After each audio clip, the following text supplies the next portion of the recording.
who doesn't love warm, steamed milk? This product was sent to us in return for our honest review.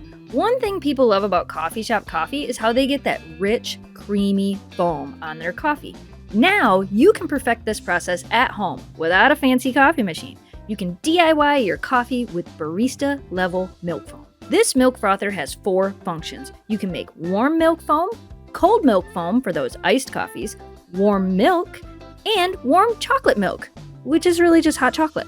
And it is so simple to use this. To make frothy milk, you pour between 2 to 4 ounces of milk into the machine, turn it on for about 2 to 3 minutes, and you have frothy milk to pour over your coffee. If you want cold milk foam, use the same amount of milk, but choose the cold setting. If you're heating up your milk but don't want foam, you can do up to 8 ounces of milk. Same for chocolate milk. You can make some beautiful looking and tasty drinks with this milk frother. I do want to note that using whole milk will yield the best froth for your drinks. Super easy to use, super easy to clean, and it will save you time as you can just make that morning coffee you love right at home. If you're looking for a great milk frother, we recommend this one.